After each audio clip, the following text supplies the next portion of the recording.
Irmãos, amém? Já foi? Amém, glória a Deus. Vamos aí entrar na lição. A lição hoje é a lição número 6 dessa revista. Estamos na metade da revista, passa rápido. E nós hoje vamos falar de um tema muito interessante. Pais zelosos, filhos rebeldes. Eita! Pais zelosos e filhos rebeldes. Aí a gente vai ver a história de um homem que no Antigo Testamento era de uma das maiores manifestações do Espírito Santo na vida desse rapaz. Os pais eram zelosos, os pais eram cuidadosos, mas mesmo assim ele escorregou. A culpa é do pai e da mãe? Não. A gente vai ver que a culpa não foi do pai nem da mãe. Quem fez a escolha foi ele, não foram seus pais. Então, a gente vai ver também que eu não posso responder pelos atos dos meus filhos e nem você responder pelos atos dos seus filhos. Até uma certa idade você responde. Depois, problema é deles. Cada um toma sua cruz e siga Jesus, meu irmão. Se quiser, se não quiser, vai dar conta de todos os seus atos. Amém? Bom, mas vamos orar para a gente iniciar. Pai, em nome de Jesus, queremos te pedir nesta manhã a tua bênção. Pedir a ti, Pai, nesta manhã, Pai, a tua unção, o teu poder sobre nós. Ó Deus, a tua sabedoria. Ó Deus, em nome de Jesus, que o Senhor possa nos dar sabedoria, Pai, a ministrar essa aula, que esta aula venha falar ao coração da tua igreja, como falou ao meu coração. Ó Senhor, em nome de Jesus eu te peço, traga teu povo debaixo das tuas mãos poderosas, livra de todo mal. Senhor, em nome de Jesus, Pai, lá atrás, na sala do ANC também, Senhor, a ministração do curso, lá na casa de missões, aquelas crianças que lá estão, junto com os professores, só possa guardá-los e abençoá-los e dar um domingo abençoado, Pai. Em nome de Jesus, que venhamos sair daqui, Pai, regozijando, Pai, porque vamos crescer um pouco mais na graça e no conhecimento. Em nome de Jesus. Amém. Amém? Então vamos lá? Então a gente vai ver nessa manhã essa situação dessa história que fala sobre o cuidado dos pais com os filhos, mas nem sempre o que acontece é que nem sempre as coisas saem como a gente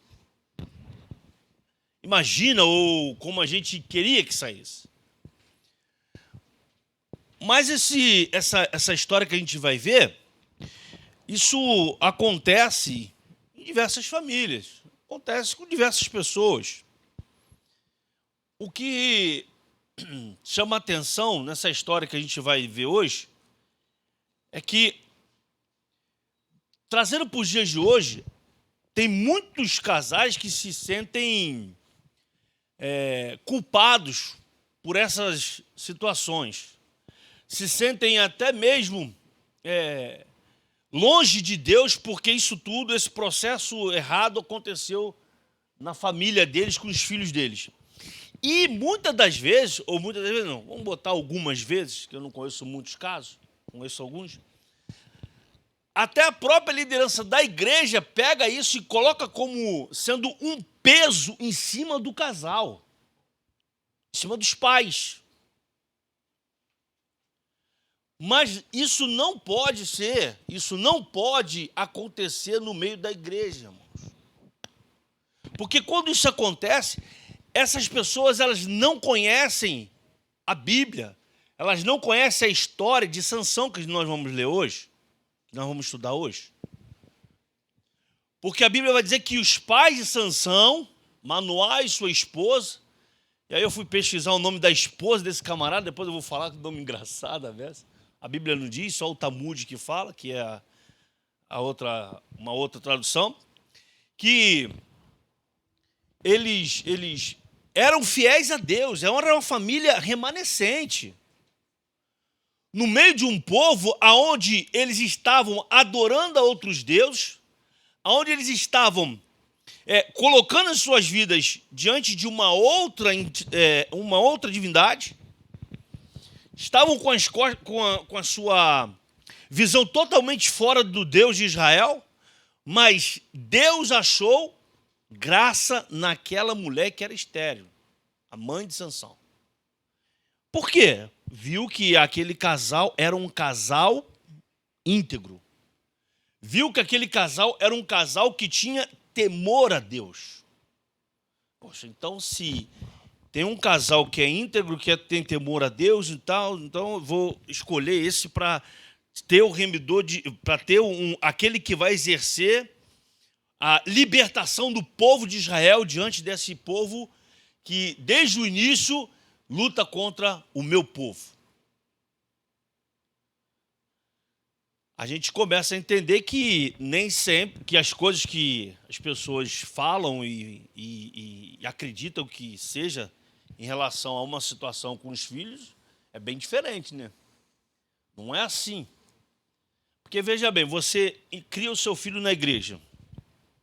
Ele cresce na igreja. Ele vem à escola dominical. Você vem à escola dominical. Você traz o teu filho. Você traz a tua filha. Você faz tudo certinho. Você ora com ele, ele vê você lendo a Bíblia, ele vê você orando. Às vezes, por causa da correria, não é sempre, mas ele vê. Mas no momento, uma hora ou outra, o garoto, pum, despertou. Ih, rapaz, o negócio lá fora é melhor do que aqui dentro. A culpa é tua, meu irmão.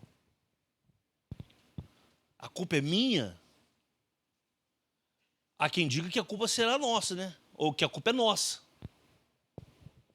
Mas eu não gosto de culpar, de botar nada desse ponto, porque você vai estar julgando teu irmão. E esse papel não é teu, não. Esse papel não é meu. Embora muitas das vezes a gente queira julgar, né? Mas não é nosso esse papel, não é nossa essa atribuição. Não, porque vou te explicar por que eu estou falando isso. Porque eu conheço um casal que não era da igreja, o filho era da igreja e hoje é uma bênção e os pais não são uma bênção. E aí, a culpa é de quem? Do filho? Ué. A culpa é do filho? Porque o pai e a mãe não é da igreja. O garoto despertou e disse, não, eu vou para a igreja. Eu quero Jesus. Está na igreja até hoje. E eu conheço eles, esse casal. Eu conheço esse rapaz. E está na igreja até hoje. É uma benção, menino. Os pais não estão nem aí. Não estão nem aí para Jesus. Então, a culpa é do menino que não orientou o pai a estar na igreja. Eu lembro numa viagem missionária, numa missões que nós fizemos aí, acho que foi 2008, 2007, eu não lembro, que nós fomos lá para o lixão de São Gonçalo, com a missionária Nancy. Aquilo foi marcante na minha vida, foi um momento mais marcante da minha vida. Aquilo não sai do meu coração, não sai da minha mente, não vai sair nunca. Só quando eu morrer. E a gente viu ali, a gente estava fazendo o culto e tal, aí começa a vir as crianças. Aí me veio uma criança de 5 anos, 6 anos, mais ou menos, 7 anos. Entrou na igreja chorando, criança. Aí ela estava lá, tadinha, orando, adorando a Deus e chorando ao mesmo tempo. Aí o pastor Luiz, na época, chegou para ela, foi até ele. Aí ele chegou perto de mim, Vaso, vamos ali. Aí eu fui junto com ele. Chegamos lá, começamos a conversar com a criança. Aí ela abriu o coração para a gente e disse assim, não, eu estou aqui, estou chorando, mas os meus pais estão lá em casa brigando. É triste você ouvir isso de uma criança de 9 horas da manhã, né, irmão? Meus pais estão lá em casa brigando. Vocês podem ir lá, não sei o quê, mas... E ela estava ali orando, estava ali buscando a Deus. Uma criança de 7 anos, irmão. A culpa é de quem? Na criança? Porque os pais não estão lá na igreja? Então, o processo, irmãos, o processo é bem diferente do que, às vezes, as pessoas apresentam. Porque nem sempre a culpa são dos pais. Vai ter um determinado momento da vida dos nossos filhos quem vai decidir são eles. E aí a Bíblia vai falar, né? Ou você vai escolher a vida ou você vai escolher a morte.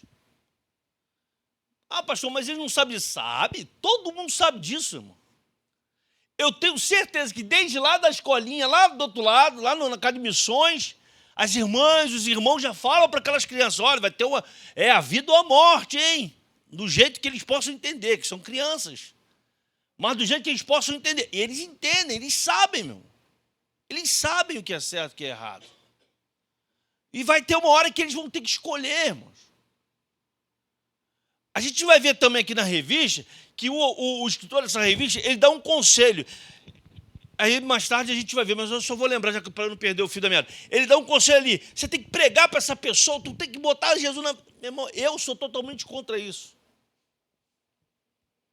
Opinião minha, tá? Não é que... Vou reformular, vou voltar o DVD aí, ó. Não é que eu sou totalmente contra, mas eu tenho uma linha de pensamento completamente diferente. Por exemplo, se você tem oportunidade, você vai pregar. Você fala. Você fala, tu tem oportunidade, você fala. Se você não tem, para não ficar, você ora e testemunha. Pronto. Pronto. Porque o tempo todo você fala, não, volta para Jesus, volta para Jesus, volta para Jesus, volta para Jesus, fica para Jesus, vem, vai falar para você, não enche o saco, para. É isso que a pessoa vai falar para você. É isso que o desviado vai falar para você. Mas você está ali, deu uma brecha, você, pum, tocou de lado. Deu outra, pum, não, isso aqui não dá não que está ruim. Pum, toca de lado mais uma. Aí você começa a orar por ele, pronto, vai ter uma hora, e você testemunha, você vai ver uma hora que a pessoa vai entender que ela está no caminho errado. E as próprias circunstâncias da vida irão mostrar a essas pessoas que elas estão no caminho errado. Isso é fato, irmãos. Isso é uma coisa muito certa de acontecer. Mas então vamos lá, deixa eu caminhar aqui. Então, família, a minha família é sua família, nós temos que entender que ela está nas mãos de Deus. Então, se a minha família é sua família, está nas mãos de Deus, mesmo que as coisas aconteçam de forma muito errada e não saia da maneira que a gente quer, a gente entende que Deus está no controle de tudo. Amém? Quem tem essa certeza? Diga amém. Então, você tem que ter essa certeza. Porque se você não tiver essa certeza, fica difícil. Pastor, mas está tudo de cabeça para baixo, não vejo uma luz no final do túnel. Meu irmão, mas você tem que acreditar que Deus está no controle. Não pode ser diferente disso. Porque se for diferente disso, a gente está fazendo o quê? A gente não está colocando em prática o que diz a palavra. Que sem fé é impossível agradar a Deus. E a gente precisa agradar a Deus através da nossa fé. Então, família é o quê? É um conjunto de parentes de uma pessoa. Grupo de pessoas vivendo sob o mesmo teto. Esposo, o pai, a mãe e os filhos. Isso é o conceito de família segundo a Bíblia. É o que nós acreditamos. É o que nós acreditamos, é o que nós temos como regra de fé. A Bíblia diz isso. Papai, mamãe, filho. Esse é o conjunto de família. Diferentemente disso, aí já é uma outra coisa, a gente não vai entrar nesse ponto, a gente não vai falar sobre isso, não vai falar, até porque isso dá problema. Vamos lá para a Bíblia, vamos lá, na revista, na revista não, leitura bíblica em classe. Juízes capítulo 13, versículo 1. Nós vamos ler do 1 ao 7, depois vai pular para o 24, e aí depois nós vamos ler e comentar o capítulo 14, tá?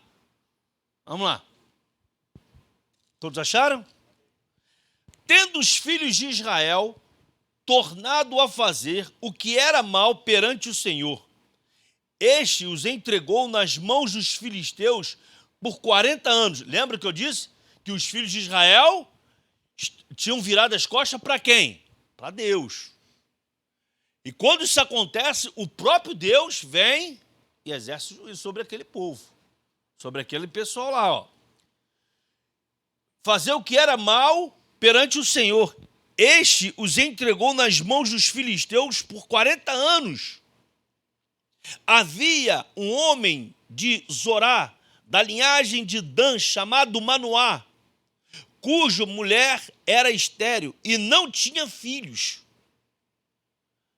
Apareceu o anjo do Senhor a esta mulher e lhe disse: eis que é estéril e nunca tivesse filho, porém conceberás e darás à luz um filho. Versículo 4.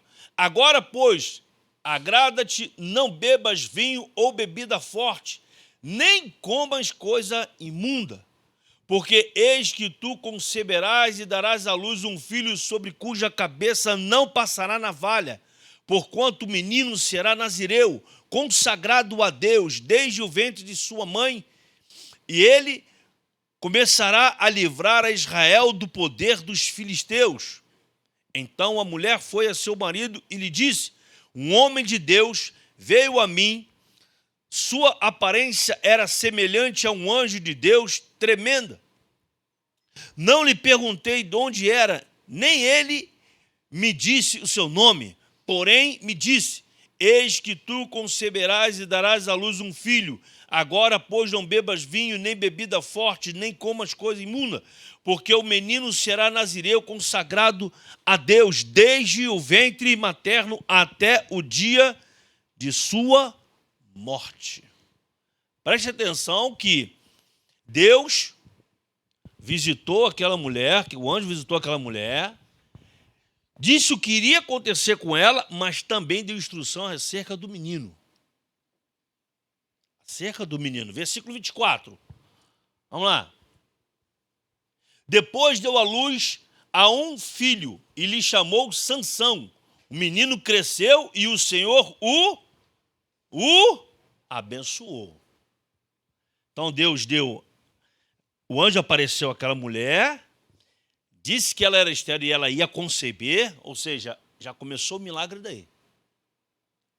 O milagre já começou, ou melhor, o milagre já começou do próprio anjo, ele estava falando com ela. E logo depois, ela, não, você não vai ser, você é estéril, mas não vai ser mais, você, estou abrindo a tomada de hoje. Vai gerar filhos. Mas ela já diz o quê? Já dá toda a situação do que seria esse menino. O que eu acho interessante nesse texto, você lendo, que Deus, ele não... Ele dá uma bênção para a pessoa, aqui nesse texto que nós lemos, no caso, para esse casal, mas ele já dizendo como é que seria essa criança, irmão. Ou seja, Deus já tinha preparado tudo, antes até mesmo de visitá-la.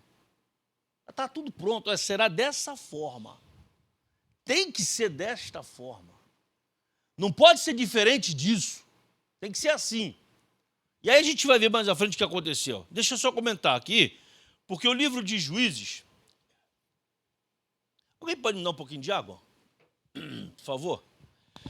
É o principal elo histórico entre Josué e o período dos reis de Israel. O período de Juízes vai de 1375 a 1500 a.C., aproximadamente. E nesse tempo, Israel era uma confederação de tribos. O nome do livro deriva das pessoas que Deus levantava periodicamente para conduzir e libertar os israelitas após se desviarem para a apostasia e caírem vítimas da opressão de nações vizinhas e estrangeiras. O que acontecia, irmãos? Após a morte de Josué, que foi um erro que ele cometeu, não levantou um sucessor, e aí começa o período dos juízes, e todas as vezes em que Israel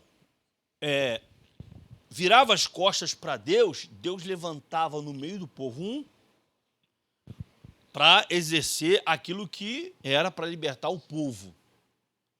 Mas mesmo assim, Deus fazendo tudo isso, aquele povo, eles eram, irmão, obstinados a ser sempre pecadores, sempre a mesma coisa. Sempre voltavam as costas para Deus. Mas Deus usava de misericórdia com aquele povo, porque era um povo escolhido. Era um povo escolhido. Mas mesmo assim, Deus nunca desamparou aquele povo. Sempre ele levantava alguém com essa missão de libertar o povo. Aí, continuando aqui, são os juízes, 13 deles são mencionados neste livro. E vieram de várias tribos e funcionavam como chefes militares e magistrados civis. Muitos se limitavam à sua própria tribo quanto à esfera da influência, ao passo que alguns serviam a toda a nação de Israel. Samuel, geralmente considerado o último dos juízes e o primeiro dos profetas, não é mencionado nesse livro, porque veio depois. O livro de Juízes relata a história de mais de 3 séculos entre a morte de Josué, que conquistou Canaã, e Saul, o primeiro rei de Israel. Por que isso? Porque, dado o momento, aquele povo não queria ser mais tratado como uma nação que era dirigida por um único Deus, pelo Deus de Israel. Eles queriam ser iguais às outras nações. Então Deus, tudo bem, ouviu e deu um rei para eles. Eu tenho certeza, mesmo debaixo de muita não, mas assim com o coração bem triste, porque eles queriam ser iguais aos outros, tudo bem, vocês querem, toma. Aí você para e pensa o seguinte, que Deus, irmãos, ele não é mal educado. Ele não é mal educado. Você quer fazer? Tá bom, você faça. Você quer fazer? Você faz, meu irmão. Depois você colhe suas consequências do que você vai fazer. Na vida de muitos homens da Bíblia, a gente vai ver isso. Eles tomaram atitudes, tomaram posições que Deus não estava no negócio. E o que aconteceu? Colheram problemas. Deixa eu continuar aqui. Então, esses servos normalmente conduziam o povo à vitória sobre os opressores. E, o mais importante, inauguravam um novo período de fidelidade para com Deus. Então, aquele processo de libertação acontecia, o povo era liberto, Deus voltava novamente a fazer aliança com eles, voltava a ter uma adoração a Deus, mas depois de um tempo, voltavam a praticar as mesmas abominações. Parece que isso estava no DNA de Sansão, né? Parece que isso estava impregnado nele. Porque ele começou muito bem a sua trajetória e depois... A gente vai ver depois que no final da vida dele ele foi preso lá e tal, matou, empurrou os pilastras, caiu sobre aqueles filisteus, matou gente pra caramba, tudo bem. A gente vai ver tudo isso daqui a pouco. Mas até ali, parece que isso estava na vida, no DNA daquele camarada, mano. E era um homem usadíssimo por Deus. A gente vai ver aí coisas que ele fez. Então, a primeira parte desse livro de Juízes que nós acabamos de ler, só o pano de fundo para você entender, demonstra a incapacidade dos hebreus de expulsarem todos os povos cananeus. Como consequência, Israel foi influenciado por suas práticas pagãs que o levou à apostasia. E a segunda parte do livro destaca o ciclo vicioso do pecado do povo ao livramento de Deus. Ou seja, eles pecavam, Deus vinha e livrava. Eles pecavam, Deus vinha e livrava. Vai ter uma hora que não vai dar ruim esse negócio, irmão. Você para e pensa num desviado hoje. Ele peca e volta para a igreja. Aí depois bate parece tomar um soco na cabeça, uma pancada, ele sai da igreja, volta a pecar. Aí volta para a igreja. Meu irmão, não para. Tem uma hora que isso vai dar ruim de um jeito ou de outro. E toda vez que eu falo nesse tema, eu lembro do meu irmão mais velho. Todo mundo conhece o Flávio, né? Quem não conhece o Flávio? O Flávio era uma bênção na mão de Deus, quando ele estava direitinho na dele. Mas ele ficava um ano na presença de Deus. Muito bem, glória a Deus, aleluia. Ô papai da glória, aquele mover todo. Tirava do corpo para dar para alguém, se não tivesse. Se tivesse com R$5, a pessoa pedia, ele tinha só os R$5, ele dava os R$5 para a pessoa. Mas tinha esse problema, ele era igual Sansão. Não podia ver uma mulher que ia ficar doida.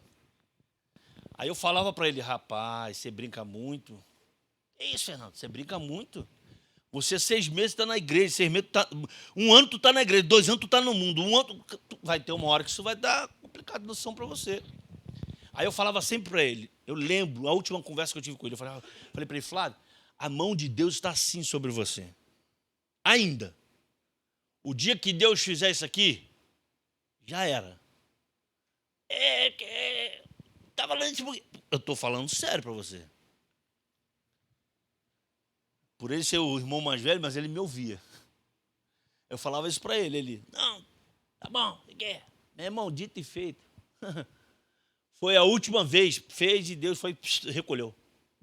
Deus recolheu ele. Eu sei que foi Deus que recolheu ele. Que no leito ele pediu perdão a Deus, quando chegou em casa, que ele morreu em casa, pediu perdão a Deus, pegou a Bíblia, leu, aquele dia ele leu o dia inteiro a Bíblia, pediu perdão para minha mãe, pediu perdão para todo mundo. Na madrugada Deus foi e recolheu ele. Acabou. Eu sei que ele está na glória, eu sei que ele está lá. Mas essas coisas ele fazia desse jeito. O povo de Israel era mais ou menos assim. Pecava e não. Teve uma hora que Deus disse, chega, esse povo só me adora com os seus lábios, com o seu coração está longe de mim. 70 anos escravo na Babilônia. Toma, vai. 70 anos lá para vocês aprenderem. Acabou, irmão. Porque Deus, ele é amor. É amor. Pô, mas como ele é amor? Meu Deus do céu. Prova disso que nós estamos aqui hoje. É um amor incondicional. Mas ele também é fogo consumidor e a gente não pode esquecer isso. Quando é que a gente não pode esquecer isso? Que quando a gente faz alguma coisa, as consequências aparecem. Então, ele é amor, sim, ele é amor, ele vai perdoar, vai. Mas tudo tem um preço. Amém? Então, com esse povo foi dessa forma. Outro texto, capítulo 14, de Juízes.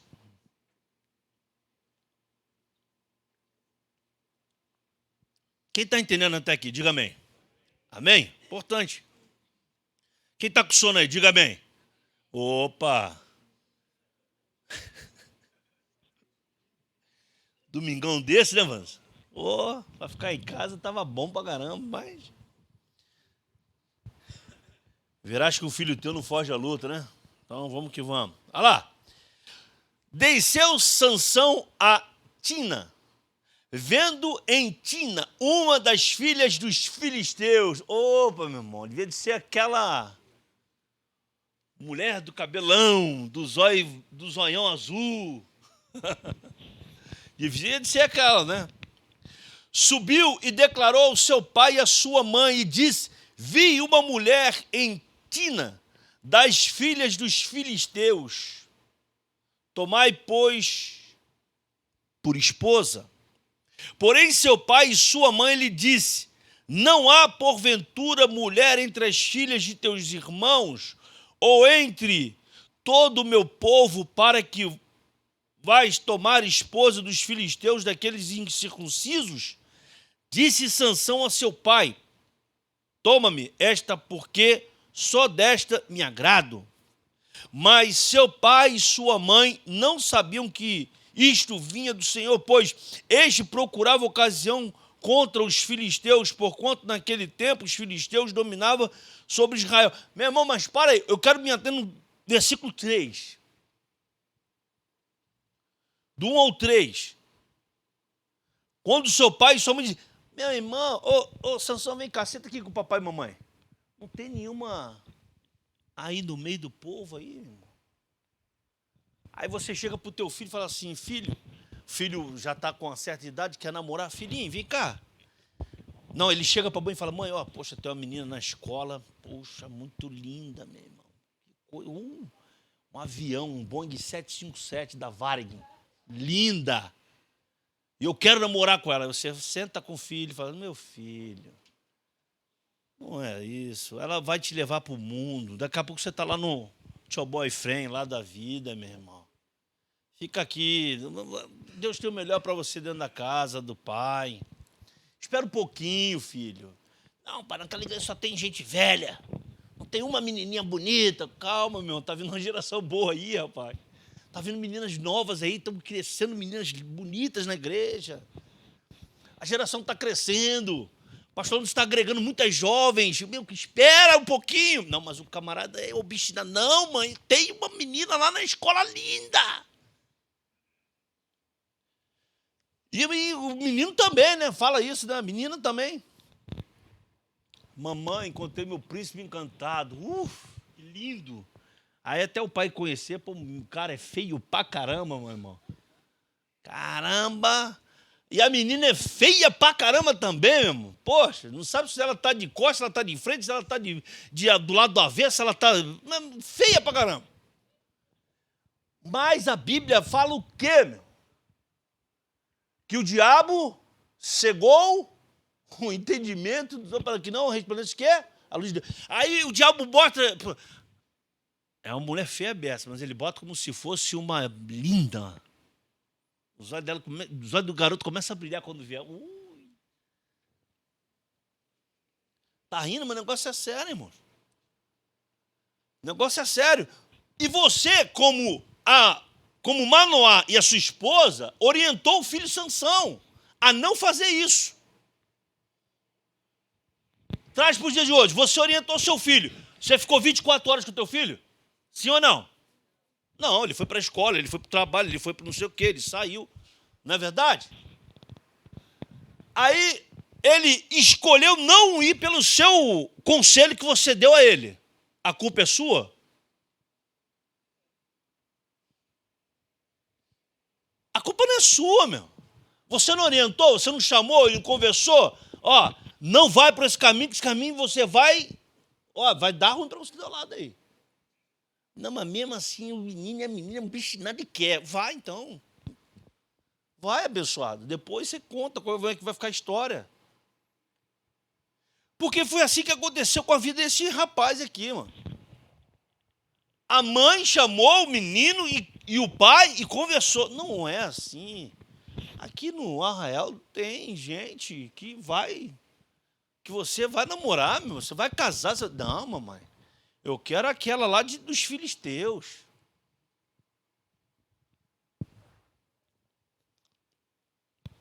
A bênção de Deus da vida de um crente está dentro da igreja, irmão.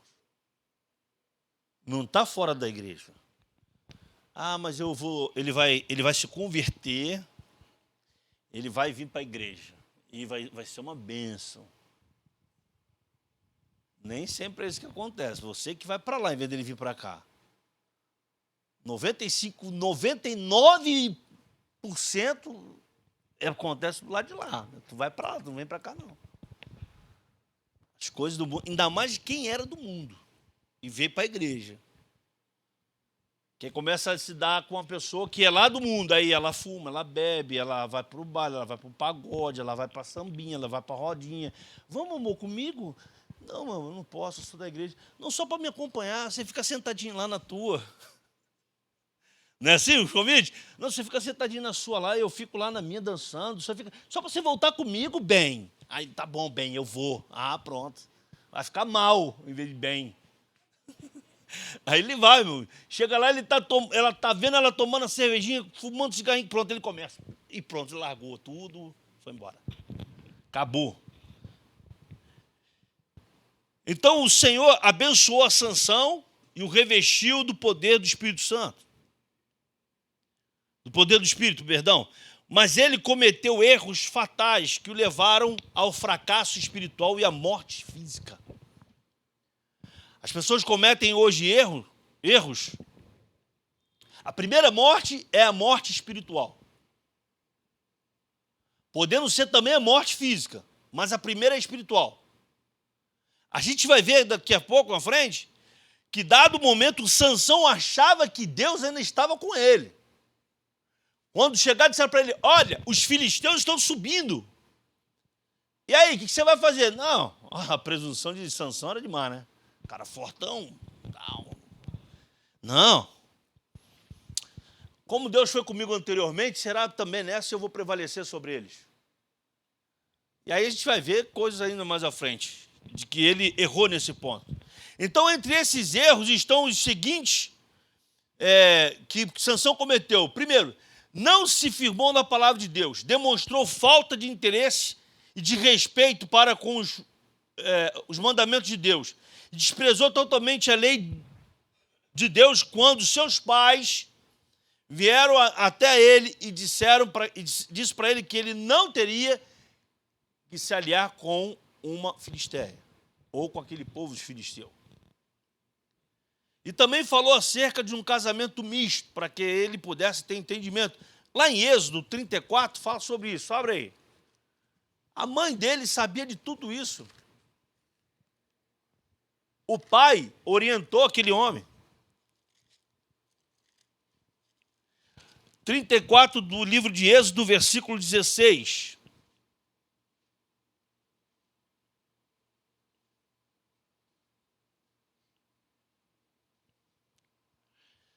E tomes mulheres das filhas para os teus filhos e suas filhas, prostituindo-se com os seus deuses, façam que também os teus filhos se prostituam com os seus deuses. Não estava orientando a eles que isso não era para ser feito em relação àquele povo. Segundo, não fez caso do ensino que seus pais lhes transmitiram da parte de Deus e abandonou os princípios bíblicos de vida para fazer a sua própria vontade. Gente, isso acontece ainda hoje? A pessoa deixa de agradar a Deus para fazer a sua própria vontade? Aí que eu quero abrir um parênteses aqui. Nós temos que orar todos os dias pelos jovens dessa igreja, irmãos. Os jovens dessa igreja, glória a Deus por isso, são uma bênção. Eu estou aqui há 25 anos, eu nunca vi uma geração de jovens tão compromissados como esses jovens, como essa geração. Nunca vi.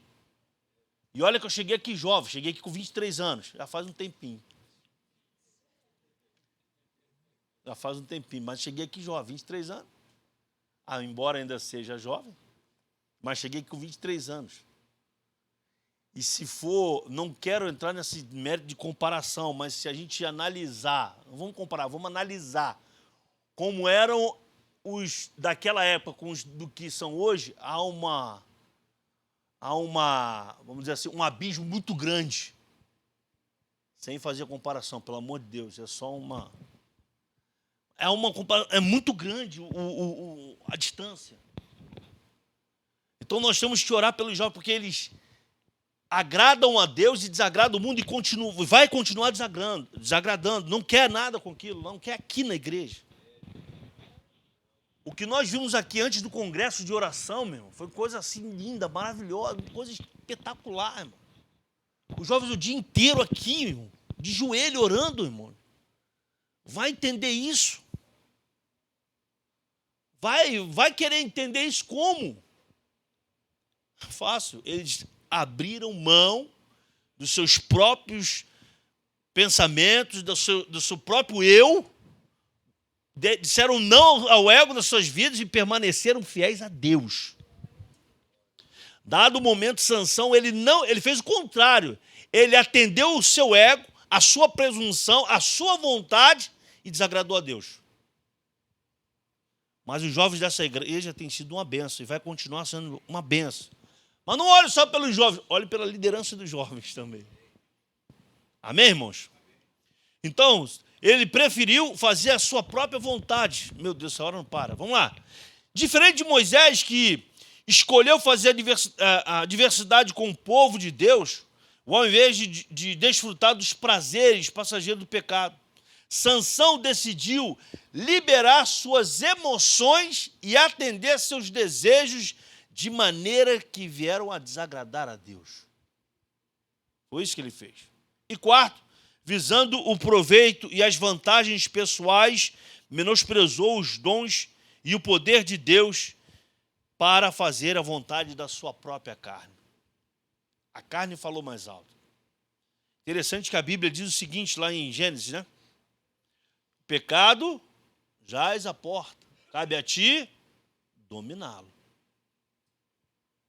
Meu irmão, você pensa que não, pecado, não, meu irmão, pecado ele tenta a todo mundo. Pode ser pastor, pode ser presbítero, pode ser músico, pode ser o que for. Porque antes de ser pastor, antes de ser músico, antes de ser levita, antes de ser o que for, é ser humano. É carne, isso aqui é carne, isso aqui, ó. Isso aqui fica o tempo todo assim, ó, no pecado, ó. Porque é bom para a carne. Então quem tem que dominar sou eu e é você. No caso de Sansão, quem tinha que tomar aquela atitude de dizer não era Sansão. Não era a mãe e o pai de Sansão que tinha que falar para ele, não, meu filho, você não pode. Não, Sansão e a mãe disse, você não pode, mas ele quis, então é ele. O problema era ele, não era a mãe, não era o pai. Deuteronômio 28, versículo 1, olha só. Se atentamente ouvires a voz do Senhor teu Deus, tendo cuidado de guardar todos os seus mandamentos que hoje te ordeno, o Senhor teu Deus te exaltará sobre todas as nações da terra. Se ouvires a voz do Senhor teu Deus, virão sobre ti e te alcançarão todas essas bênçãos. Então depende de nós. Então quando somos desobedientes, as maldições vêm e nos alcançam. E esse texto deixa isso bem claro para nós, porque o povo de Israel preferiu ser desobediente. Preferiu fazer tudo o que era mal perante o Senhor. E por isso, Deus os entregou nas mãos dos inimigos. Da mesma forma, fazendo Sansão. E aí, Deus entregou aquele povo aonde? Nas mãos dos filisteus. Esse povo maltratava Israel, nós vamos ver mais à frente. Agora vai para a revista. Pega a sua revista aí. Vamos caminhar na revista agora.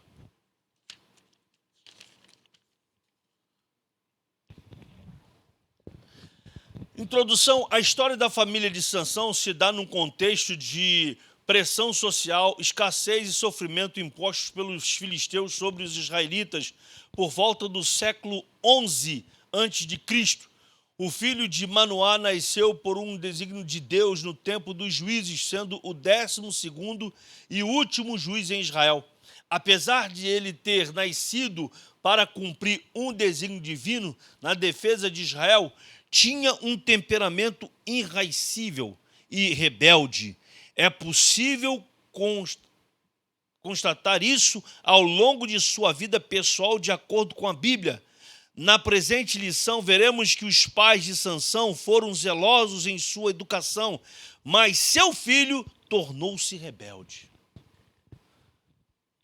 Primeiro, os pais de Sansão. Primeiro tópico, os pais de Sansão. Aí o primeiro diz assim, uma situação espiritualmente deplorável. O capítulo 13 de Juízes, que nós já lemos, mostra que os filhos de Israel tornaram a fazer o que parecia mal aos olhos do Senhor. Por isso, Deus entregou Israel na mão dos filisteus por 40 anos. Era um contexto em que o povo vivia na prática do pecado, onde poucas famílias temiam a Deus e procuravam guardar seus mandamentos. Entretanto, havia um casal fiel ao Eterno, que recebeu uma visita do anjo do Senhor. Vamos lá. Capítulo 13, versículo 1 novamente. Só para a gente entender aqui, para a gente comentar. Já um outro comentário. Tendo os filhos de Israel tornado-se a fazer o que era mal perante o Senhor, este os entregou nas mãos dos filisteus por 40 anos. Espera aí, deixa eu só me ajeitar aqui, estou meio enrolado. Pronto, agora foi. Vamos lá. Então, o pecado nos afasta, deixa eu comentar aqui, de Deus. O pecado nos tira da visão das coisas de Deus. O povo de Israel estava vivenciando essa situação, ou seja, estavam longe dos propósitos de Deus por estarem praticando coisas abomináveis a Deus. E quando isso acontece, Deus se afasta. E nesse caso de Israel, o próprio Deus os entregou nas mãos dos filisteus.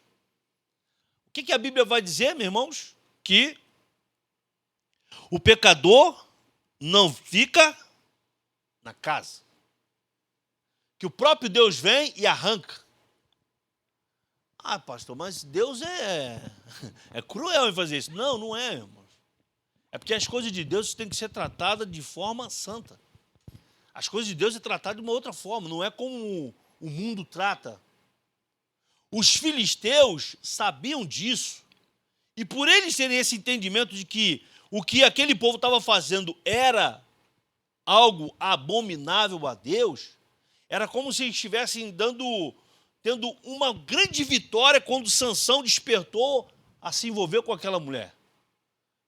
Sansão começou a estar no meio deles, meu. É a mesma coisa, você está na igreja hoje e você é convidado aí a comer aquela feijoada. Sabe qual é a feijoada que eu estou falando, né? Todos sabem? Diga amém. Opa, você já comeu também, né? Eu nunca comi, não. Sério, nunca comi. Mas aí você é convidado para comer aquela feijoada, irmão. Você sabe que aquela feijoada não é para você comer, mas aí fica... Aí você vai, você come a feijoada. Você vai voltar para a igreja todo problemático. Todo flechado. Vai dar problema aqui para a gente. Foi a mesma coisa que aconteceu. E aí quem é que vai estar rindo na história? Ele, né? O chifrudo vai estar rindo, vai estar comemorando, soltando fogos. Vai estar dando... conseguimos. A mesma coisa aconteceu quando Sansão foi lá para aquele lugar para tentar namorar, ou aliás, namorou com aquela menina e casou com aquela menina. A Record passou essa novela de Sansão e eles colocaram uma menina muito bonita. Foi aquela atriz... Qual é o nome dela, gente? Mel alguma coisa. Mel alguma coisa, não vou lembrar agora. Quem? Vocês viram então, hein? Essa pode. Essa pode ver. Tem outra aí que pode ver, não. Essa pode. Então, botou a menina... Essa menina lá dos filisteus devia ser linda também, irmão. Eles conjecturaram, pô, deve ser uma mulher muito bonita para Sansão ir lá, meu irmão. Para ir lá no arraial dos filisteus, tem que ser coisa boa. O diabo não vai dar coisa ruim, não, mano. Vai dar coisa maravilhosa. De encher os olhos mesmo, de você ficar doido. Então, quando isso acontece, Deus se afasta. E nesse caso de Israel, o próprio Deus pegou e entregou o povo nas mãos dos filisteus para serem ali escravizados, irmão. Para ser maltratado. Fica claro que Deus é amor, mas também é fogo consumidor. E que ele não tolera a idolatria, o pecado, e nem divide a sua glória com ninguém. Eu não divido a sua glória com ninguém, mas Sansão achava que teria que ser daquela forma. Meu irmão, tá certo, ele acha. Ele achava. Tem gente que também acha isso. Isaías 40, versículo 8 diz: Eu sou o Senhor, este é meu nome, a minha glória, pois não a darei a outrem, nem a minha honra às imagens de escultura. Mas diante desse cenário desfavorável, Deus encontrou uma família, ou seja, os remanescentes, os que não se encurvaram diante de Baal. Uma família que ficou firme nas promessas e guardou os seus mandamentos. É dessa forma que Deus faz. No meio de um povo incircunciso, Deus olha para uma família que é uma família fiel a Ele. Deus pega aquela família e usa aquela família para libertar aquele povo. E é assim que Deus faz. Segundo, mulher agraciada. O casal era formado por um homem chamado Manoá, da tribo de Dan, e sua esposa, que era estéril. Foi para essa mulher que o anjo do Senhor apareceu dizendo: Eis que agora é estéril e nunca tens concebido, porém conceberás e terás um filho. Dessa forma, a mulher de Manoá surge no cenário do livro de Juízes, escolhida pelo Senhor para ser mãe do remidor de Israel. Sua história é semelhante à de Sara, Rebeca e Ana, que tiveram a esterilidade revertida para gerar vidas que desempenhariam uma função importante para a glória de Deus. Sob uma fé inabalável, a mulher de Manoá, devido ao favor gracioso de Deus, geraria um filho que libertaria o povo judeu do jugo dos filisteus. Aí deixa eu só comentar aqui, porque esse texto nós já lemos. Porque aqui há algo interessante, porque não só foi essa mulher que foi uma agraciada nesse ponto. Aí diz assim, falar de esterilidade no mundo antigo é falar obrigatoriamente sobre uma terra e sobre a figura de uma mulher. A terra estéril é uma terra boa. Aliás, fértil, perdão. Era uma terra boa. Ela é boa e fértil por ter sido abençoada por Deus. Já naquela época, a mulher que era estéril, ela era considerada amaldiçoada. Não ia ter geração para ela. E para aquele povo lá, até os dias de hoje, esse negócio é bem complicado. Você não vai gerar filhos, então você não vai ter descendentes. Eles ainda têm muito isso enraizado neles. Era uma situação que trazia muito constrangimento para a mulher. Trazia muito problema.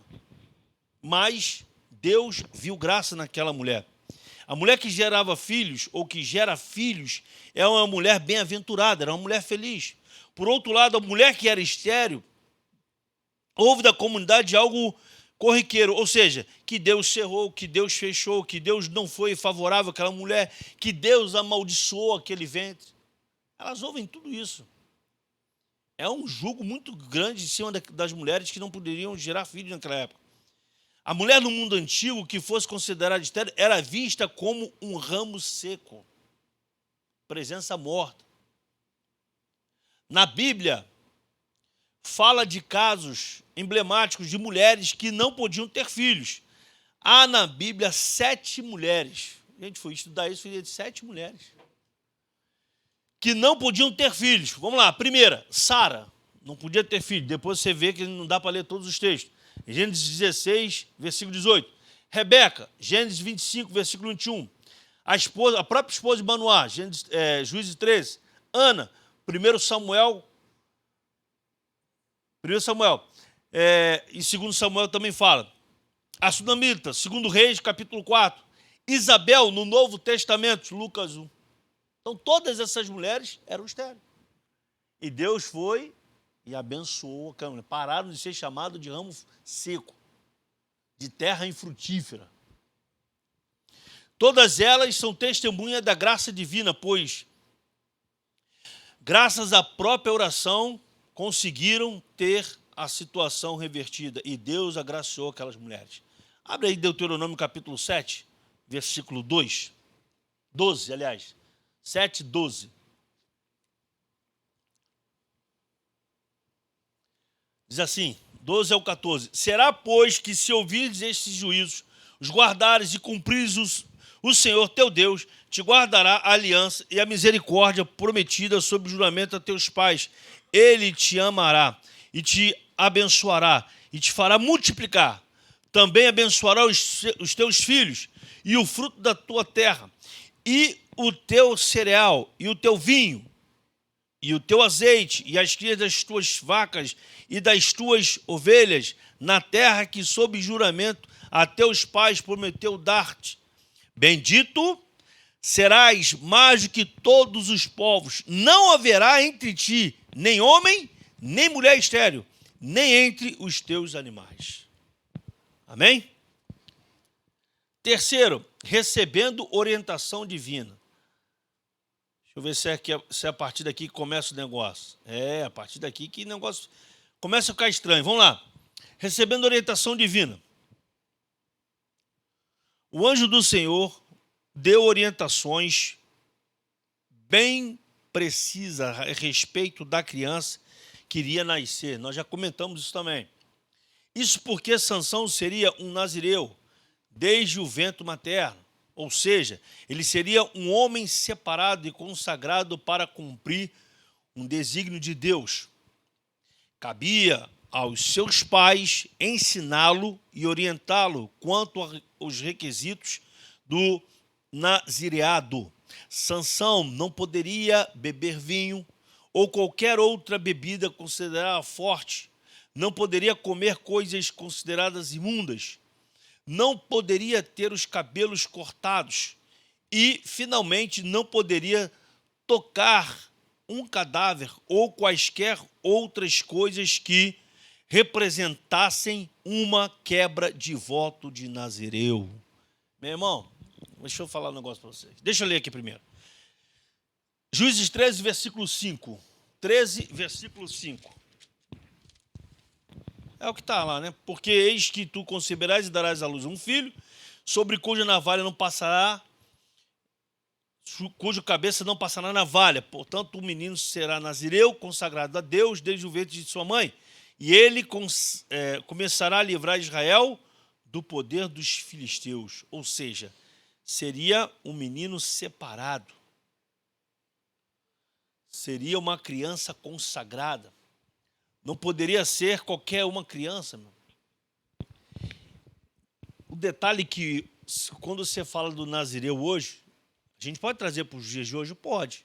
Só que com algumas situações bem diferentes. A gente pode entender somente até onde ele é consagrado e separado. Porque o povo de Deus, ele é separado, ele é consagrado. Amém? Então, eu não posso me envolver com coisas imundas, com coisas que vai me tirar da presença de Deus.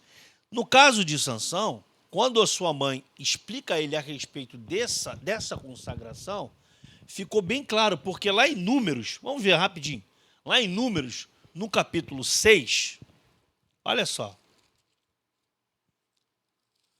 Volta um pouquinho que você vai ver. Junto comigo.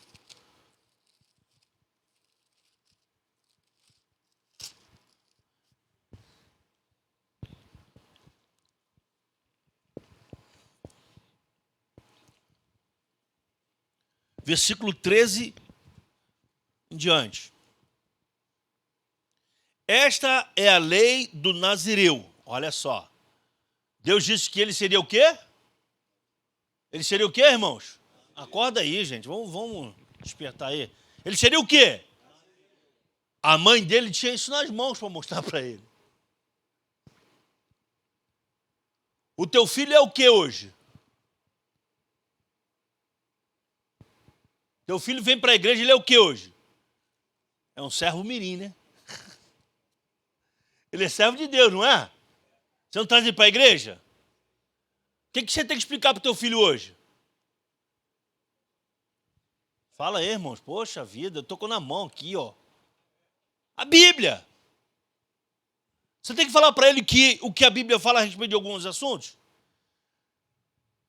E pior é isso, ele sai com cada pergunta, irmãos. Não sei se já está acontecendo contigo isso, Wagner. Sai com cada pergunta que essas crianças de hoje, que você para e fala assim, peraí que eu vou pensar, daqui a pouco eu te falo. É sério, irmão. Vem com cada pergunta que é complicado. Você tem que parar para pensar. O que eu vou falar para ele? Eu não vou falar qual foi o assunto, mas o Felipe chegou com uma questão, uma pergunta para André. Eu estou lá no quarto, estou só ouvindo a pergunta dele. Eu falei, ih, rapaz, vou falar não aqui, não, senão pode dar ruim aqui. Tá gravando, então pode dar ruim, deixa para lá. Mas ele fez uma pergunta. Foi uma pergunta bem... Lembra dessa pergunta? Foi uma pergunta assim, meio... Tinha que dar para lá, para cá, uma ajustadinha para tu falar o que era. Ele vem com cada pergunta que é complicado. No caso da mãe de Sansão e do pai, sentou com o menino e disse aqui, vem cá, deixa eu te falar como é que é o negócio aqui, ó. Olha só. Aí, vamos ler. Esta é a lei do Nazireu. No dia em que se cumprirem os dias do seu nazireado, será trazido à porta da tenda da congregação. Ele apresentará a sua oferta ao Senhor, um cordeiro de 1 ano, sem defeito, em holocausto, e uma cordeira de 1 ano, sem defeito, para a oferta pelo pecado, e um carneiro sem defeito para a oferta pacífica, e um cesto de pães asmos, bolos de flor de farinha com azeite, assados, e ombreiras amassas, untadas com azeite, como também a sua oferta de manjares e as suas libações. O sacerdote entrará perante o Senhor e apresentará a sua oferta pelo pecado e o seu holocausto. Oferecerá o carneiro em sacrifício pacífico do Senhor com o cesto dos pães asmos. O sacerdote apresentará também a devida oferta de manjar e libação.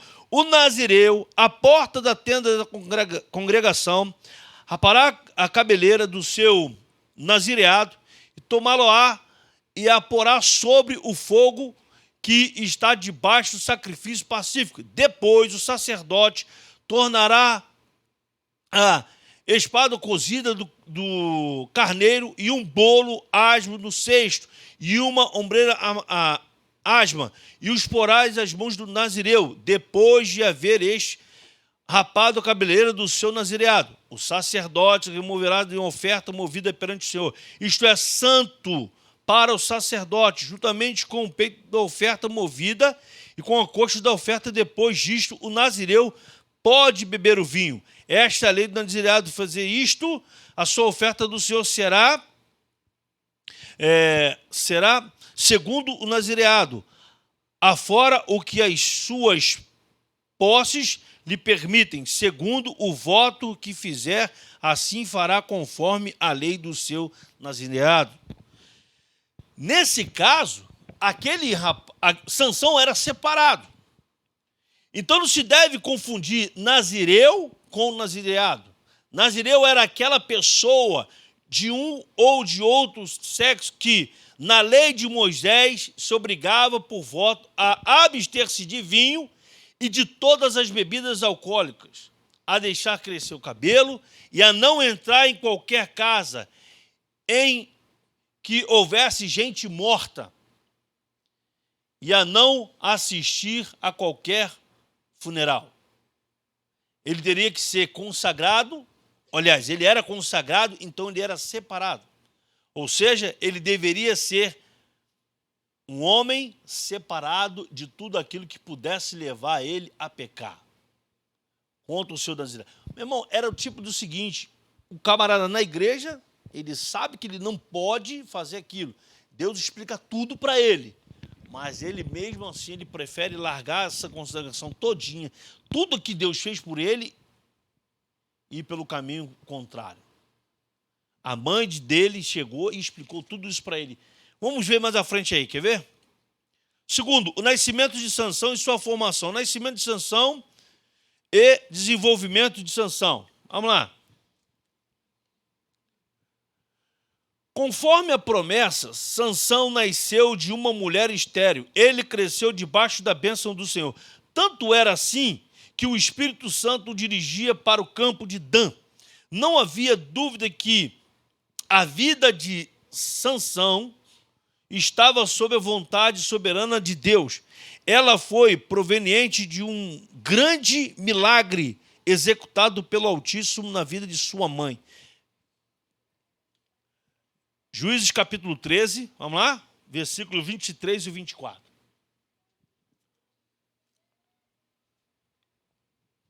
Depois deu a mulher à luz um filho e lhe chamou Sansão. O menino cresceu e o Senhor o abençoou. E o Espírito do Senhor passou a incitá-lo em Maanedã, entre Zorá e Estaol.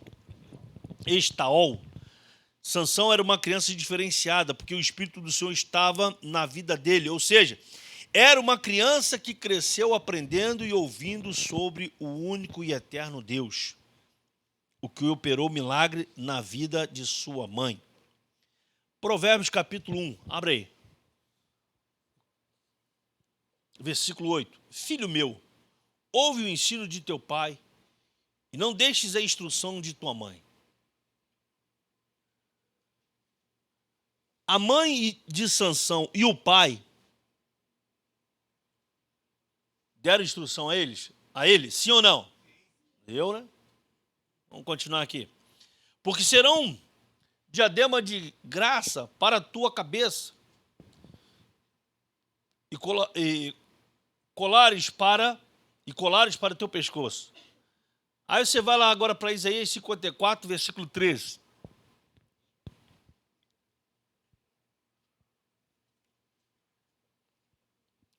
todos os teus filhos serão ensinados do Senhor, e será grande a paz de teus filhos.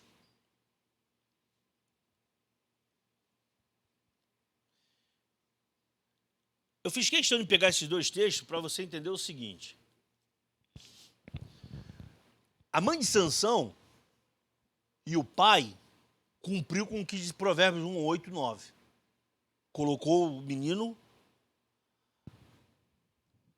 assentado ali, sentado à mesa, e explicou a lei de tudo que ele tinha que fazer. Explicou sobre a sua parte de consagração a Deus, o milagre que aconteceu na vida dele, explicou tudo. E depois dele ter toda a ciência de tudo que ele tinha que fazer, mesmo assim, ele não deu ouvidos à voz de seus pais. Mas lá em Isaías 54, diz assim, todos os teus filhos serão ensinados do Senhor. A mãe ensinou? Ensinou. A mãe ensinou? Ensinou. Será grande a paz de teus filhos. Sansão teve paz? Não teve paz. Depois que ele escorregou, não teve mais paz, né, irmão? Devia ter sido uma coisa horrível na vida daquele homem. Saber que Deus usava ele com tanto poder. Uma queixada matou 1000 homens, pegou um urso, rasgou no meio, enfim. Fez muita coisa. Mas depois que ele escorregou, aquela paz que ele tinha sumiu, irmãos. Não tem mais paz. Você conhece algum desviado? Diga assim, amém. Fala para mim com sinceridade, ele tem paz? Ele não tem paz, irmãos. Ele até aparenta ter paz, mas ele não tem paz.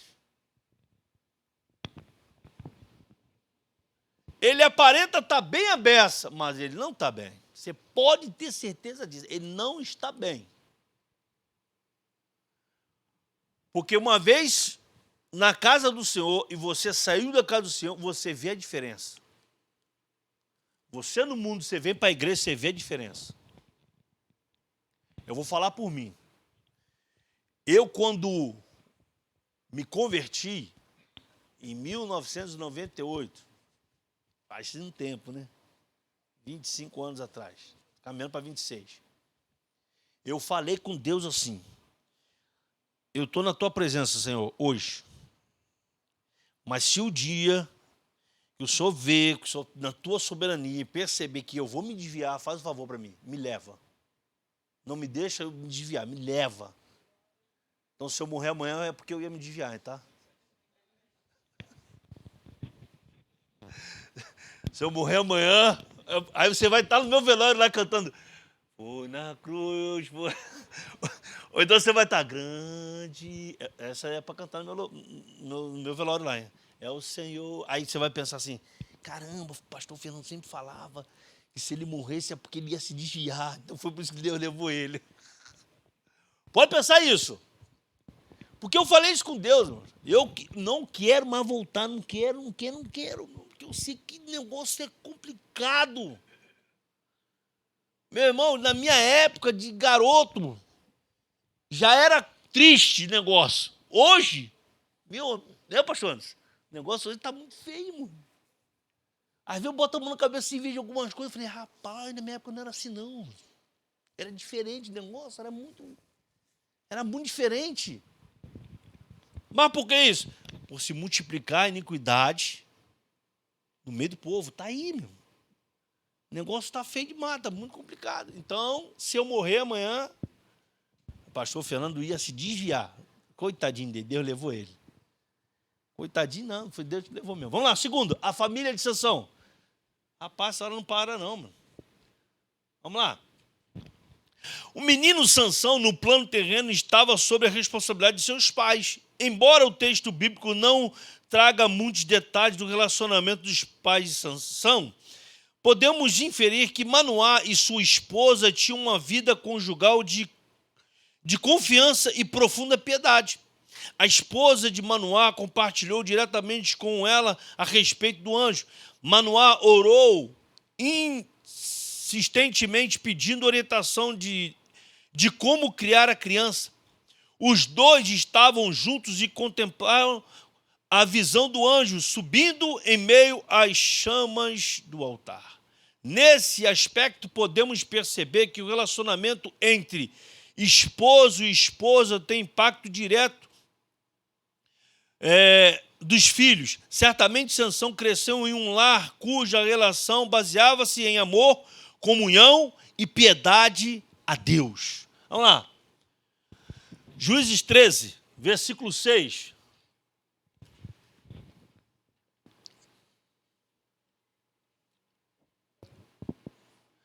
Então, versículo 6, capítulo 13, 6 e 8.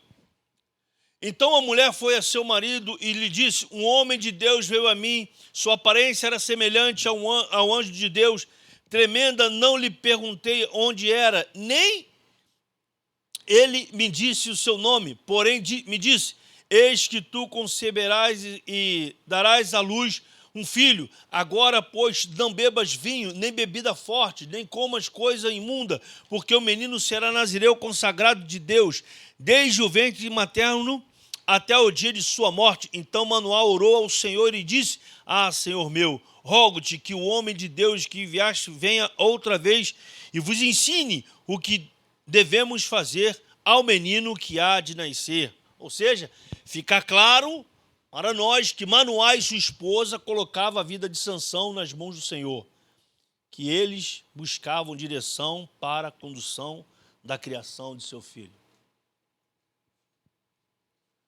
Ao longo de meus 25 anos eu sempre fiz isso. Nunca deixei de vir à igreja por questões nada. Escola dominical, sempre fui. Sempre trouxe os meus filhos. Minha filha, tem até foto dela aqui no gramado, pequenininha, na escola dominical. Agora eu trago meu filho, desde quando ele nasceu. Trago o meu neto, que mora comigo. E a gente tem criado eles no caminho de Deus. Aí volta um pouquinho. Ah, pastor, mas a sua filha não está na igreja. O problema é dela, não é meu. A Bíblia diz que a salvação é individual. O que eu podia ensinar, eu ensinei. Por que eu estou falando isso? Porque de repente tem gente aqui, tem. Claro, tem a Irene ali, tem a Verinha. Nossos filhos não estão na igreja. Mas nós não podemos ser culpados por isso. Pelo amor de Deus. Você nunca fala, a culpa é tua. Não, não é, irmãos. Porque eu não fui criado na igreja. E minha mãe sempre foi da igreja. Mas aliás, minha mãe sempre foi na igreja, não. Quando eu fiz uns 10, 12, 13 anos, mais ou menos, ela entrou para a igreja. Fui algumas vezes com ela, mas em determinado momento falei, eu não vou, não quero ir. Não fui, tal, não quero ir, não, mãe, tá, não sei o quê. Tá. Minha mãe não tinha muito santo, essas coisas, tá, beleza. Não quis vir. Fiquei adulto, também não quis vir. A culpa era da minha mãe? Não. A culpa era minha. Então você cria a criança na igreja. Desde quando nasceu. Ensina a criança no caminho que ela deve andar. Você está ensinando. Aí quando chegar na fase, ela não se desviará. Para um pouco, calma. Isso é um texto que a Bíblia fala. Sim, com certeza. Só que tem coisas interessantes. Porque vai chegar uma hora que quem vai tomar a decisão é ele, não é você. Mas mesmo eles tomando essa decisão, aí entra Provérbios 22:6. Mesmo tomando essas decisões erradas de ir para o mundo, vai chegar uma hora que tudo aquilo que você ensinou, preste atenção nisso, vai fazer assim, ó. Opa, não foi isso que meu pai me ensinou, não. Meu pai me ensinou aquilo lá atrás, ó. Foi assim que meu pai ensinou. Aí cai em si.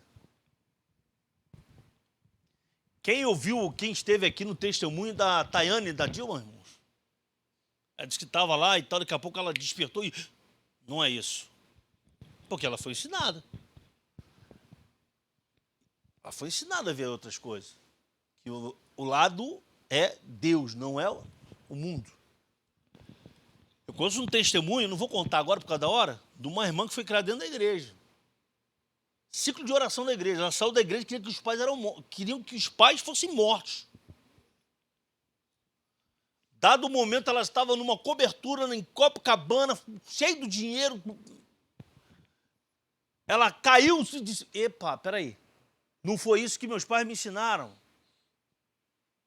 Largou tudo e voltou para a igreja. Tinha fama, tinha dinheiro, tinha carro, tinha tudo. Largou tudo, voltou para a igreja. Então, meu irmão, é nesse sentido, nós estamos ensinando. Mas vai chegar uma hora que a gente não vai ter mais como responder por eles. A Bíblia fala isso. Provérbios 22, 4 ao 6. O galardão da humildade e o temor do Senhor são riquezas e honra e vida. Espinhos e laços hão no caminho do perverso. O que guarda a sua alma retira-se para longe deles. Ensina a criança o caminho que deve andar e ainda quando for velho, não se desviará dele. Mas existem pais zelosos que ensinam tudo isso? Existem. E todos nós que criamos nossos filhos dentro da igreja somos pais zelosos, ou fomos pais zelosos. Amém? Quem foi pai zeloso e quem é pai zeloso, diga amém. Todos nós somos pais zelosos. Fininho do Wanda, isso aí já está na igreja, está aprendendo aí, meu irmão. Os dois, né? São dois? Não, um. Sei que eram dois. Cuidado, hein? Pode estar escondido aí, hein? Não é não, Wanda? Você pode estar escondido lá no calcanhar, lá segurando, lá, ó. Você, né, irmão? Não é, pastor? Ó, pensa pelo lado bom, acaba logo, encerra tudo, pronto. Então, pais zelosos. Porque vai educar e está educando na casa do Senhor. Então, você educou a criança na igreja, ensinou o caminho certo, mostrou onde eram os espinhos, as armadilhas do diabo, como diz esse provérbio 24, esse provérbio 22, aliás. Onde podia e onde não podia estar, mas mesmo assim, ao completar uma certa idade, o abençoado ou a abençoada escolheu o caminho contrário. Tolo é aquele que ingressa em lugares perigosos sem necessidade, sem saber ou importar-se com o risco que está correndo. Nesse momento, entra tudo aquilo que nós ensinamos nossos filhos. Vai ter uma hora que eles vão lembrar daquilo que eles foram ensinados. Não tenha dúvida disso, eu creio dessa forma. E voltarão para os caminhos do Senhor. Quem crê nisso, diga amém. Eu creio dessa forma. Não posso crer diferente. Mas a pergunta sempre gera, ou paira na tua mente. Na minha também já parou dessa forma. Eu fiz tudo errado? Será que nós fizemos tudo errado?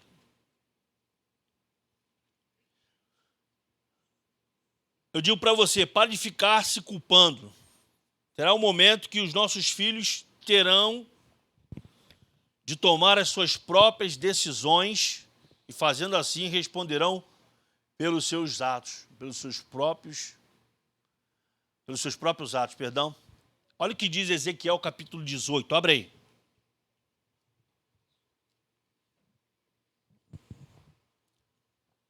Para você nunca mais se culpar. Versículo 18. 18. Quanto a seu pai, preste atenção no detalhe do texto. Quanto a seu pai, porque praticou extorsão, roubou os bens do próximo e fez o que não era bom no meio do seu povo, eis que ele morrerá por causa de sua iniquidade. Mas dizeis, por que não leva o filho à iniquidade do pai? Porque o filho fez o que era reto e justo e guardou todos os seus estatutos e os praticou. Por isso, certamente viverá. A alma que pecar, essa morrerá. O filho não levará a iniquidade do pai, nem o pai a iniquidade do filho. A justiça do justo ficará sobre ele, e a perversidade do perverso cairá sobre este. Mas se o perverso se converter de todos os seus pecados que cometeu, e guardar todos os seus estatutos, e fizer o que é reto e justo, certamente viverá. Não será morto. De todas as transgressões que cometeu, não haverá lembrança contra ele. pela justiça que praticou viverá. Acaso tenho eu prazer na morte do perverso? Diz o Senhor Deus. Não desejo eu antes que ele se converta dos seus maus caminhos e viva? Ou seja, você não vai levar aquilo que teu filho cometer, você não vai responder, meu irmão. E o que você cometer, teu filho também não vai responder por você. É algo individual. Aí se você reportar lá para o texto, Novo Testamento, quando Jesus diz, terão dois no campo, um sobe e um fica. O que você vai pensar nisso? Eu não salvo ele, ele não me salva. O papai não vai salvar a mamãe, e a mamãe não vai salvar o papai. O filhinho também não vai salvar a mamãe nem o papai, meu. O que eu quero que você veja com isso aí? É o seguinte, é que filho de crente, ele não é crente, bota isso na tua cabeça. O filho de crente, ele não é crente. O filho de crente, ele tem que se converter. É verdade. Então ele tem que se converter, meu irmão. Porque a pessoa acha assim, não, está na igreja, é filho de crente, é filho de pastor, ele é crente. Não é. Não é assim, não. Não é assim. Ele tem que se converter, ele tem que ter as próprias experiências, e elas são individuais, e ele tem que lutar pela sua salvação. Não, eu estou aqui na igreja, eu estou salvando minha filha, meu filho. Não está não, irmão. Tá não, não manda se converter não, não manda se colocar na brecha diante de Deus para tu ver se ele vai ficar ou se ele vai subir. Porque tem muita gente que pensa assim, né, irmãos? Pensa desse jeito. E não é assim que as coisas acontecem. A salvação ela é individual. Eu hoje não posso salvar minha filha, ela que tem que se converter, ela que tem que botar a vida dela no trilho, não sou eu. E teu filho, pastor, por enquanto ele está sobre a minha tutela, está debaixo do meu teto, então quem é responsável por ele sou eu. Fez uma certa idade, que aí entra também um outro ponto, a gente não vai trazer agora por causa do horário, que as pessoas dizem que é a idade da razão. Mas quando é essa idade da razão? Alguém sabe me dizer? Quando ele tem um pensamento de discernir o que é certo e o que é errado. Pô, tem criança aí de 10 anos, de 12 anos, que raciocina melhor do que uma de 18. É na verdade. Que raciocina melhor do que uma de 16. Então não é isso. Não é assim. Então, tem que entrar no caminho e fazer as suas escolhas. Amém, irmãos? Então, em nome de Jesus, a partir de hoje, dessa data, você que tem essa pessoa, a culpa não é tua, meu irmão. Deus que vai tratar dessa pessoa. Deus que vai tratar. Amém? Segundo, Sansão, primeiro, aliás, do segundo tópico, a fraqueza e o caráter de Sansão. Sansão subestimou o poder do inimigo. Isso é algo que tem acontecido muito entre líderes. E é um problema muito sério. Muito sério mesmo.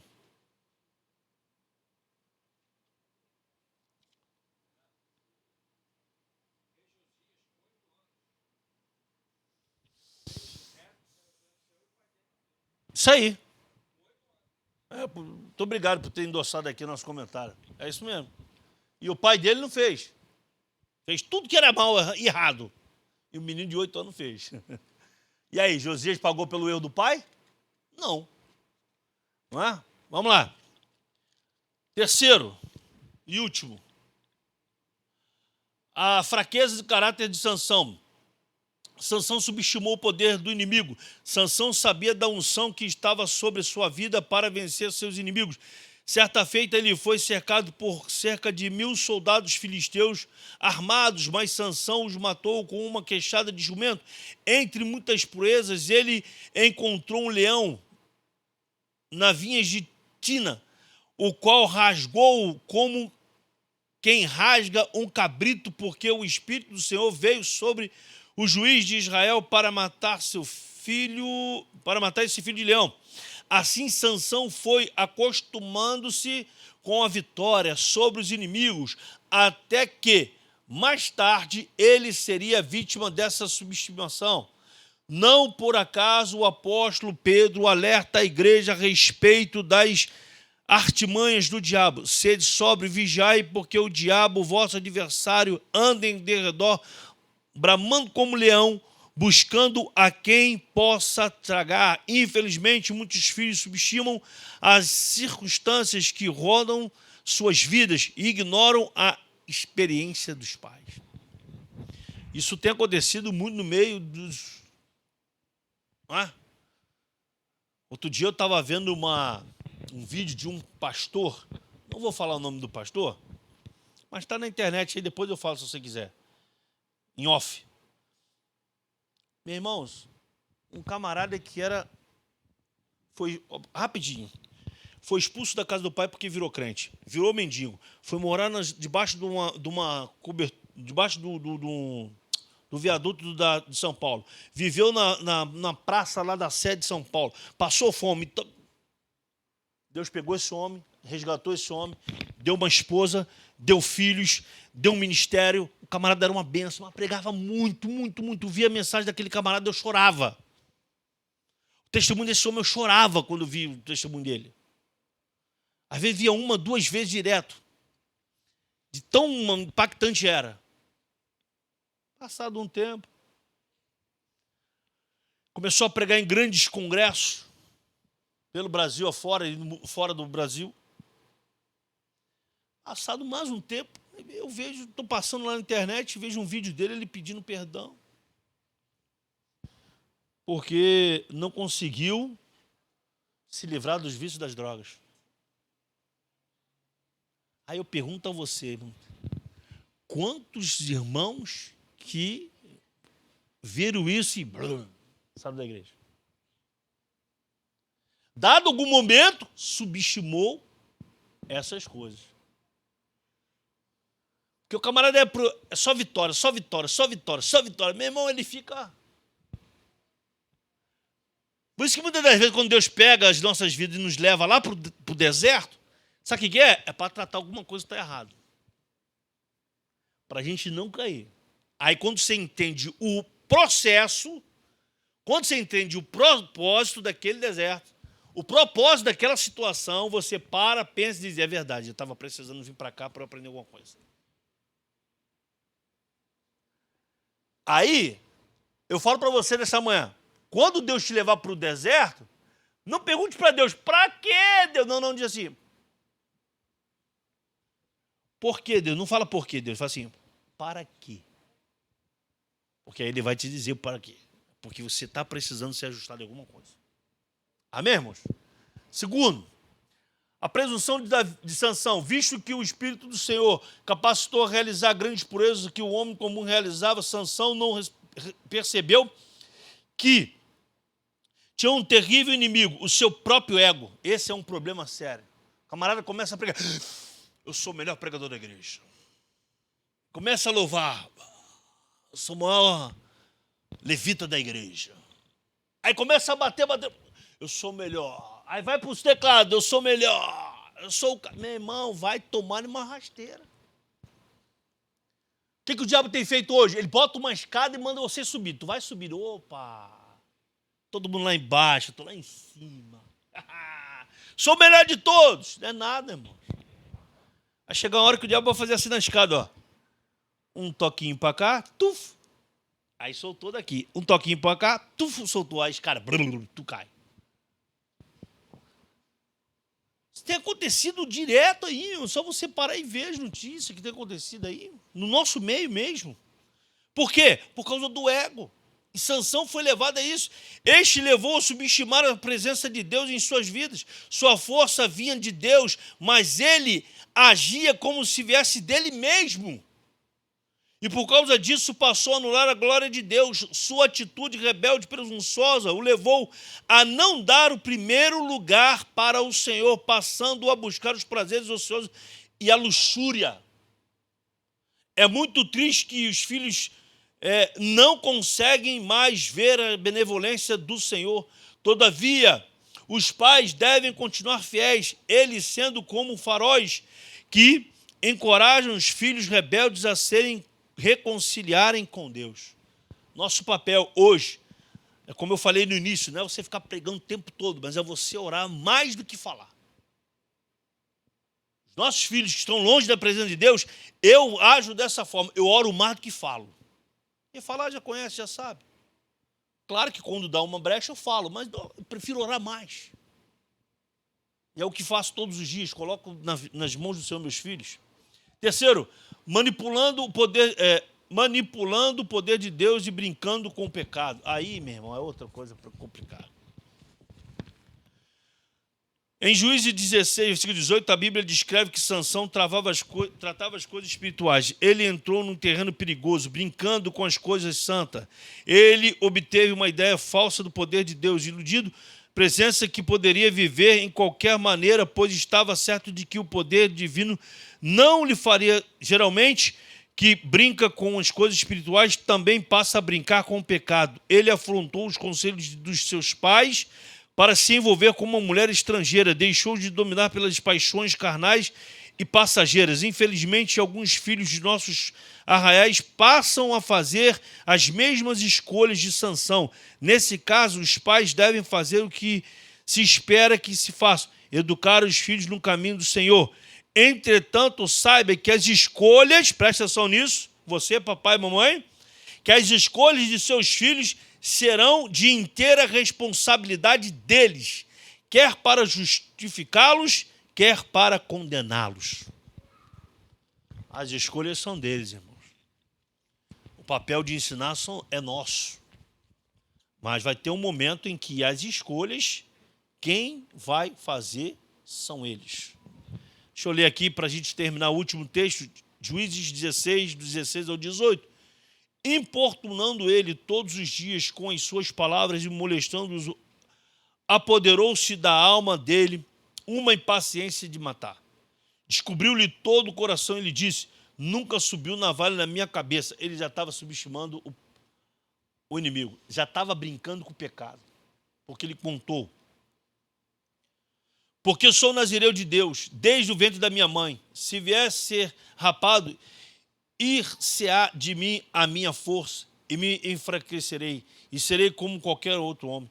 Vendo, pois, Dalila que já ele lhe descobria todo o coração, mandou chamar os principais filisteus, dizendo: subi esta vez, porque agora me descobriu ele todo o coração. Então os príncipes dos filisteus subiram a ter com ele e trouxeram com eles o dinheiro.